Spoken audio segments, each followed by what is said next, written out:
Like we said, the weather may have moved a few of tonight's fireworks shows up a little bit earlier, but that didn't stop people from showing up to downtown Fort Smith.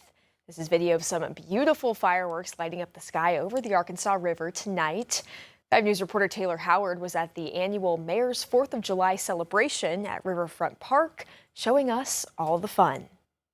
Things were a little ahead of schedule. The fireworks show actually started at 9 instead of 9:30. But before the big fireworks show, the annual Mayor's 4th brought together families to celebrate America's 250th.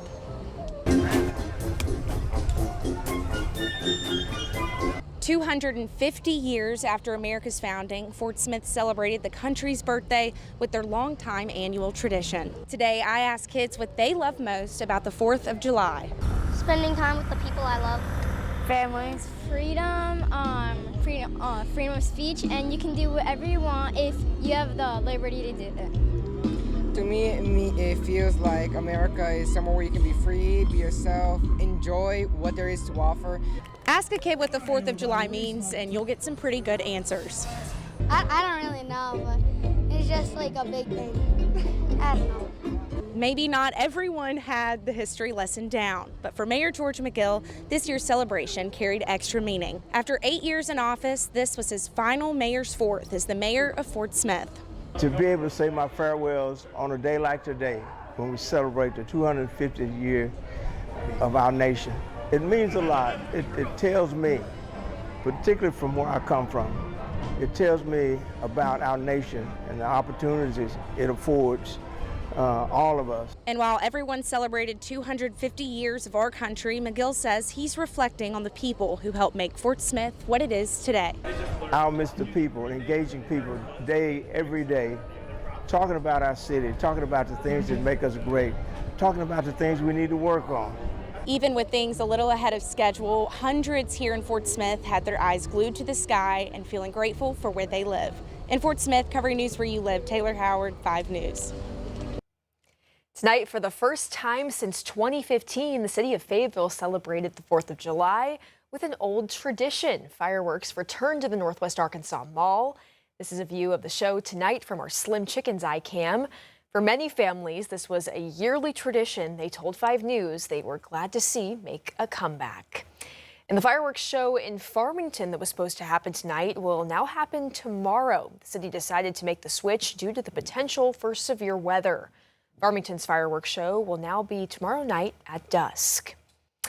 Taking a live look now at our nation's capital, where tens of thousands of people filled the National Mall ahead of President Trump's address and fireworks show. There was also military flyovers. We showed you at the top of the show when people there had to temporarily evacuate due to bad weather.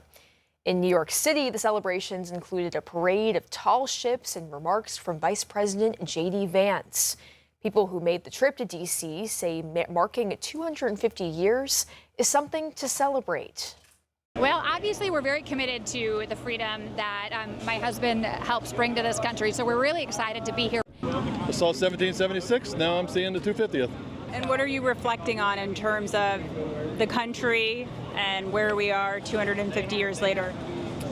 Oh, I think the country is right where it needs to be, just where it started. We're free, it's America, greatest place on the earth. And if you're wondering how many fireworks went off over the Potomac River, more than 865,000. Leaders with the Cherokee and Muskogee nations say Independence Day is a chance to celebrate America while also acknowledging the forced removal of tribes, broken treaties, and the struggles Indigenous communities have faced.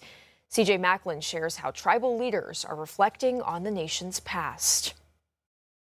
I think bears reminding the country that we were here as the first peoples, as it were. Chief Hoskins says America can and should celebrate its 250th birthday while also confronting the darker chapters of its history with Native Americans. We can celebrate America's 250th birthday and all the really good and powerful things that stands for, but we can also take time, as we should, to look back at dark chapters, and some of those dark chapters relate to Native Americans, how Native Americans were treated, how we were called merciless Indian savages in the Declaration of Independence, how the country has broken treaty after treaty, how the Cherokee people in particular were forcibly removed because we were some problem to be solved.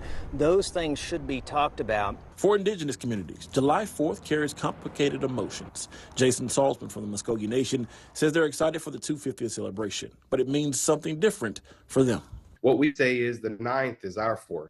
And we've got July 9th coming up, which is our Sovereignty Day, which is the commemoration of the McGirt decision affirming this reservation. The celebration of Independence Day and 250 years of America really is a celebration of survival for us and perseverance. And just like everyone else, they'll be lighting fireworks and spending time with family this weekend. Chief Hoskins says he still meets people who don't know the Cherokee history predates the United States by thousands of years. And check out this 8 by 10 foot American flag mural now on display in Springdale. It was put together in honor of America's 250th celebration. The mural is made up of photos submitted by Springdale residents that help tell the story of the fabric of the community. It's located at 113 East ML Avenue along the Razorback Greenway, and people are invited to stop by, take photos, and see if you recognize anyone. And how about this? A Taneytown neighborhood full of people feeling festive. The Westbrook neighborhood has its first ever 4th of July parade. People decked out their bikes and other toys in red, white, and blue. And look at that, local celebrity Darren Bob pictured with who he says was the overall winner from today's parade.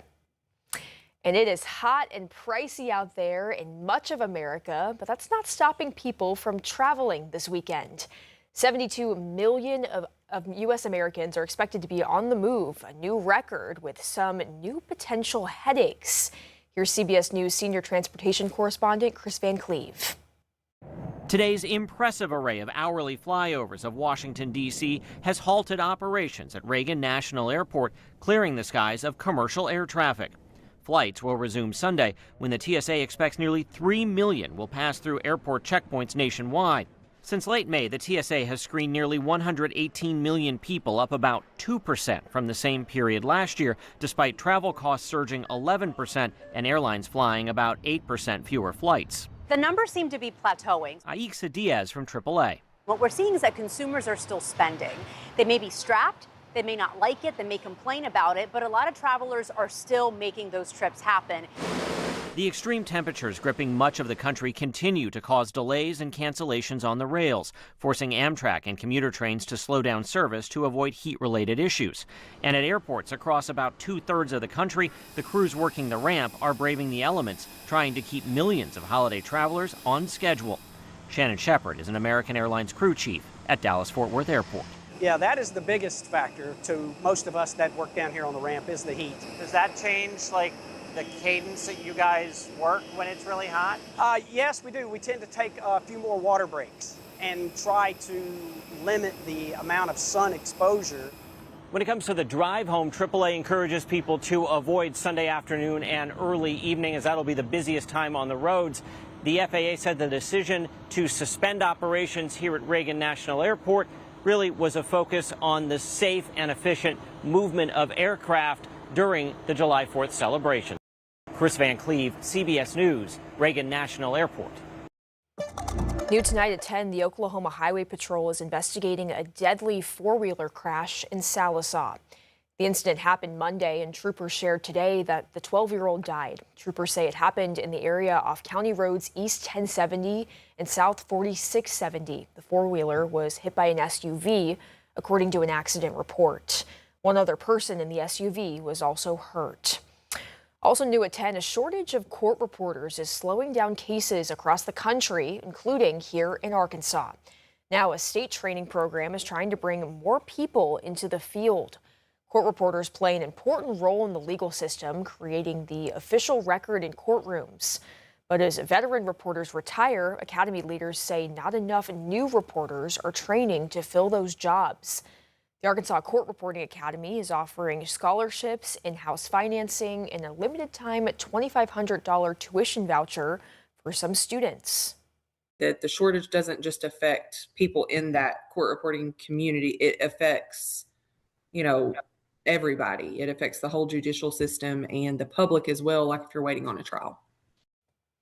The Academy says its 19-week online program can start students towards that career without needing a 4-year degree. You can learn more or apply at arcracademy.com.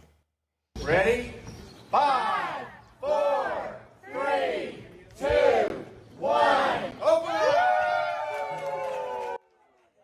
A big day in Springdale. AQ Chicken House is officially back open in a new downtown location. You may remember the iconic restaurant closed in 2023 after almost 80 years at their Thompson Street location.